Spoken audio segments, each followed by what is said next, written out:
सुप्रिया श्रीनेत, मजबूती से पारदर्शी तरीके से अब व्यवस्था चलाई जा रही है। आपके जमाने में दो शब्दों का इन्होंने इस्तेमाल किया, विंडो ड्रेसिंग और एवरग्रीनिंग होती थी।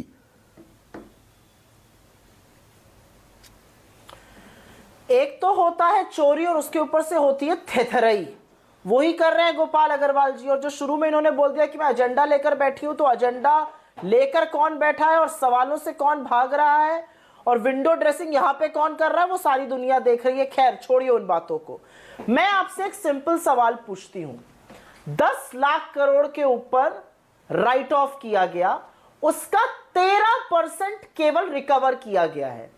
क्या गोपाल अग्रवाल जी या सरकार का कोई भी नुमाइंदा यहां पर आकर यह बता सकता है कि क्या यह सारा पैसा 1,32,000 करोड़ रिकवर किया गया, बाकी सारा रिकवरेबिलिटी के बाहर है, करीब 8,60,000 करोड़ रुपए?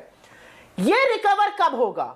और अगर यह रिकवर नहीं होगा तो यही तो वेव ऑफ है। और अगर यह वेव ऑफ आप कॉर्पोरेट्स के लिए कर सकते हैं, तो किसानों के लिए आप क्यों दरिंदे बन जाते हैं? मध्यम वर्ग के लिए आप क्यों लठैत बेच देते हैं? उनके नाम के चस्पे छप जाते हैं, यहां पर नाम नहीं बताया जाएगा। ठीक है, एक व्यवस्था थी, बदल दीजिए उसको। वो तो कह रहे हैं जहां एक पैसा वापस नहीं आना था, कुछ तो आ रहा है। अच्छा, उसका भी बताती हूं, उसका कच्चा चिट्ठा भी बता रही हूं, 2 मिनट रुक जाइए। ये लोग बहुत बैंक एनपीए करते थे। इनसे ये पूछिए कि इनके कार्यकाल के दौरान एनपीए क्यों बन रहे हैं?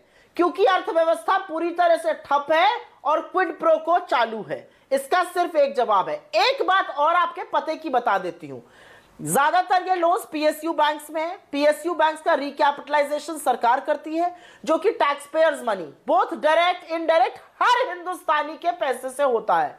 तो अगर ये राइट ऑफ हो रहा है तो हमारे टैक्स और आपके टैक्स से हो रहा है, एक रिक्शे वाले के टैक्स से हो रहा है। उसको क्यों नहीं हक है ये जानने का कि ये किसको गजके दी जा रही, किसको अशर्फियां बांटी जा रही हैं?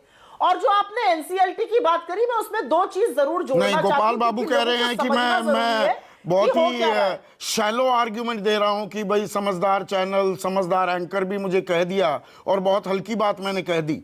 एनसीएलटी में ये खेल हो रहा है कि नहीं हो रहा है?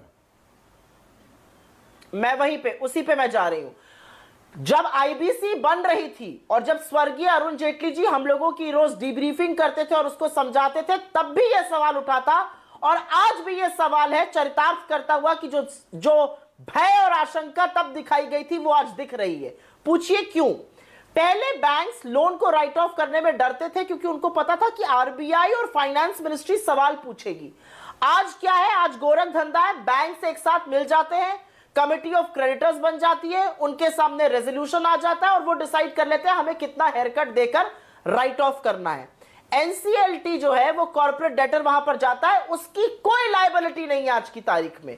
आपका लोन राइट ऑफ हो गया, आपकी 0 लायबिलिटी है। एनसीएलटी का ये गोरख धंधा चल रहा है और अगर आप जानकारों की मानिए तो वहां पर इतना बड़ा घपला हो रहा है जिसकी हम और आप अभी बात करेंगे।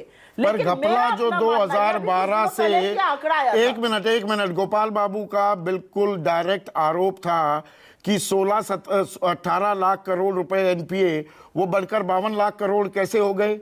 ये फोन बैंकिंग अपने अपने अंधा बाटे रेवड़ी अपने अपने को दे, ये खेल, खुला खेल फर्रुखाबादी चल रहा था आपके टाइम पर। उसे साफ करते करते इनके पसीने छूट गए।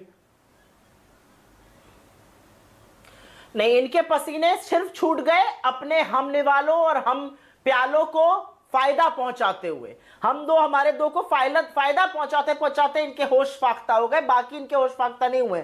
2 मिनट एक बात सुन लीजिए। 542 रेजोल्यूशन करी गई है एनसीएलटी में। अभी ये डेटा आया था 3-4 दिन पहले जब पीठ ठोक रहे थे अपनी, उसमें रिकवरी हुई, मतलब उसमें करीब 542 केसेस में 7.91 लाख करोड़ जो था वो टोटल डेट राइट ऑफ हुआ। रिकवरी हुई 1.8 लाख करोड़ की, मतलब 6,12,000 करोड़ रुपए राइट ऑफ हो गए 542 केसेस में। मतलब मोटी मोटी बात 7 लाख रुपए का हर केस। एक मिनट में थोड़ा सा दर्शक भी समझ जाए सुप्रिया, 7 लाख रुपए की देनदारी थी, 1 लाख रुपए में निपटा दिया गया। मोटा मोटा खेल ये कह रही हैं आप? हाँ, और ये 542 केसेस की मैं बात कर रही हूं। तो जो 6,12,000 करोड़ चले गए धरातल में, उसका जिम्मेदार कौन है? हर केस का 1000 करोड़ से ज्यादा की देनदारी राइट ऑफ। ये शुरू किसने किया? आराम से घूम रहा है विजय माल्या, नीरव मोदी, मेहुल चोकसी, इन तमाम लोगों को, ये संदेशारा ब्रदर्स, ये वाधवांस, इन सबको लोन किसके वक्त दिए गए? वो फोन कब किसने बजाई थी वो घंटी लोन देने के लिए? वो तो यूपीए काल में हुआ ना। उसी पे आ रही हूं भाई, देखिए भाई, हाँ उसी पे आ रही हूं। मेहुल भाई पब्लिकली तो मोदी जी कहते हैं, नीरव मोदी को गलबैया करके डावोस मोदी जी ले जाते हैं, विजय माल्या इनकी आंखों के सामने से लंदन भाग जाते हैं, ये प्लेन भेज देते हैं, 44 करोड़ रुपए खर्चा हो जाता है एंटीगुआ में, और मेहुल चोकसी इनको चकमा दे देता है। ये किसी को वापस ले नहीं पाते हैं। जब हेडलाइन में रहना होता है या कुछ हेडलाइन से धूमिल करना होता है, डिस्ट्रैक्ट, तो एक लंबी लंबी खबरें चलने लगती है टीवी चैनल पर, फलाने कोर्ट ने क्लियर किया, अब नीरव मोदी वापस आएगा। ये तो हम 8 साल से सुन रहे हैं, कौन वापस आएगा? इनकी ही आंख में धूल झोंक कर सब लोग क्यों भाग गए देश छोड़कर, ये मैं जरूर जानना चाहती हूं। चाहे वो नीरव मोदी हो, चाहे वो मेहुल चोकसी हो, इन चाहे लोगों के जैसे तमाम लोग, इन लोगों के नाम क्यों नहीं उजागर होते? आरबीआई ने नाम डाइवल्ज करने से, खुलासा करने से इनकार कर दिया आरटीआई के सवाल के जवाब में। मैं वही उसी पे ही आ रही हूं। मेरा अपना मानना है, ये मैं जर्नलिस्ट थी तब भी कहती थी और आज भी कहती हूं, मेरा अपना मानना है कि इनके नाम जरूर डिस्क्लोज होने चाहिए। और इसलिए डिस्क्लोज होने चाहिए क्योंकि इनका जो पैसा माफ किया जा रहा है, जो राइट ऑफ किया जा रहा है, जिसकी रिकवरी नहीं हो पा रही है, वो हिंदुस्तान की जनता का पैसा है। हमारे पैसे से बैंक रिकैपिटलाइज किए जाते हैं। जो बैंक राइट ऑफ धड़ल्ले से कर देते हैं, कमिटी बनाकर बैठते हैं और कहते हैं राइट ऑफ करो, हेयर कट ले लो। 70% का हेयर कट लिया जा रहा है इस देश में। हेयर कट में समझा दूं दर्शकों, कई बार इस्तेमाल किया सुप्रिया, हेयर कट मतलब 100 रुपए की देनदारी और हेयर कट ले लिया जी, 25 रुपए में मामला सुलझा दिया, इसे कहते हैं हेयर कट। हाँ, बात जारी रखिए। जी हाँ, इसीलिए मैं बोल रही हूं कि जिनका पैसा राइट ऑफ किया जा रहा है, जिसको हम रिकैपिटलाइज करते हैं, क्यों नहीं ये नाम सार्वजनिक होता है? अरे पहले नहीं होता था, गलत था, अब करिए आप सार्वजनिक।